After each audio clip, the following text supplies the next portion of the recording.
அனைவருக்கும் வணக்கம். 2025ஆம் ஆண்டில் தைப்பூச விழா பிப்ரவரி மாதம் 11ஆம் தேதி வருகிறது. தைப்பூசத்தன்று நாம் என்ன செய்ய வேண்டும் அதை பற்றி தான் இன்றைக்கு நம்ம சொல்ல போகிறோம். தைப்பூச பெருவிழா நெருங்கி வருவதால் ஏராளமான பக்தர்கள் முருகனை வேண்டி தைப்பூச விரதம் இருக்க துவங்கிவிட்டனர். சிலர் 48 நாட்கள் முருகனுக்கு தைப்பூச விரதம் இருந்து வருகின்றனர். 48 நாட்கள் விரதம் இருக்க முடியாதவர்கள் 21 நாட்கள் விரதம் இருந்து வருகின்றனர். இன்னும் சிலர் தை மாதம் பிறந்த முதலே முருகப்பெருமானுக்கு மாலை அணிந்து மாலை அணியாமலும் விரதம் இருந்து வருகின்றனர்.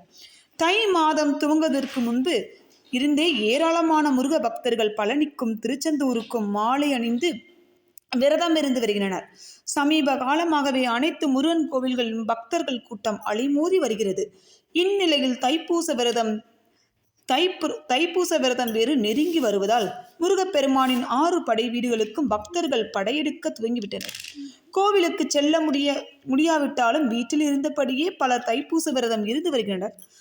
இன்னும் சிலரால் விரதம் இருக்க முடியாத சூழல் கூட ஏற்பட்டிருக்கலாம். இவர்கள் அனைவரும் 6 படை வீடு முருகனின் அருளை பெறுவதற்கு தைப்பூசத்தன்று எளிய பரிகாரத்தை செய்யலாம்.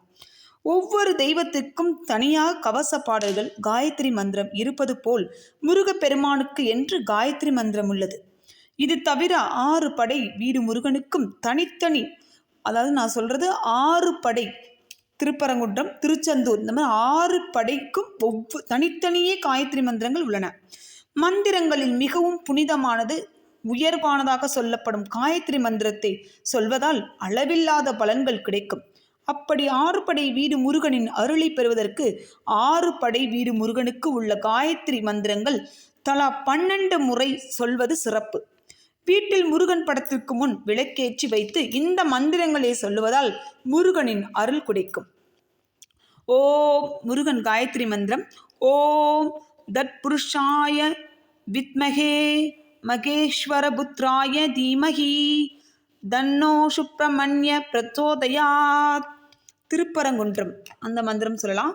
ஓம் தத்புருஷாய வித்மகே தேவசேனா பிரியாய தீமகி தண்டோ சுப்ரமண்ய பிரச்சோதயாத். திருச்செந்தூர் ஓம் தத்புருஷாய வித்மகே மகேஷேனாய தீமகி தன்னோ ஸ்ரீ சுப்ரமண்யாய பிரச்சோதயாத். பழனி ஓம் தத்புருஷாய வித்மகே சிகித்வாஷாய தீமகி தன்னோ ஸ்கந்த பிரச்சோதயாத். சுவாமிமலை ஓம் தத்புருஷாய வித்மகே சுவாமிநாத தீமகி தன்னோ குமார பிரச்சோதயாத். திருத்தணி ஓம் தத்புருஷாய வித்மகே வள்ளிநாதய தீமகி தன்னோ தனிகாச்சல பிரச்சோதயாத். பழமுதிர்ச்சோலை ஓம் புஜங்கேசாய வித்மகே உரேகேசாய தீமகி தன்னோ சுப்ரமண்ய பிரச்சோதயாத்.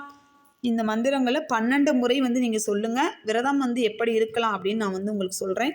இந்த 12 மந்திரங்களை நீங்கள் இந்த ஒவ்வொரு மந்திரமும் 12 முறை நீங்கள் சொல்லுங்கள்.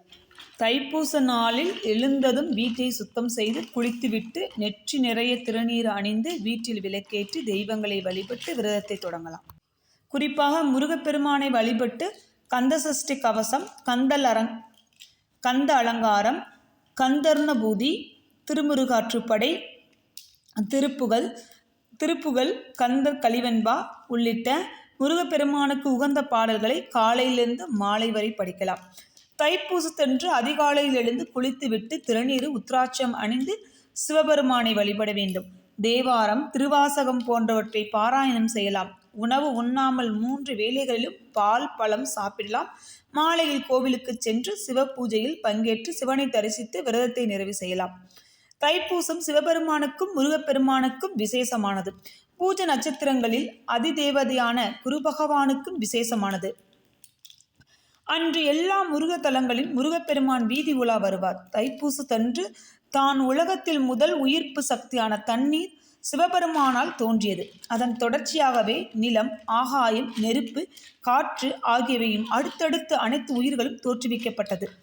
இந்த வீடியோ உங்களுக்கு ரொம்பவே யூஸ்ஃபுல்லாக இருக்கும் அப்படின்னு நான் நம்புகிறேன். வீடியோ பிடிச்சிருந்தா லைக் பண்ணுங்கள், ஷேர் பண்ணுங்கள், கமெண்ட் பண்ணுங்கள், மறக்காமல் சப்ஸ்கிரைப் பண்ணிடுங்க. அனைவருக்கும் நன்றி.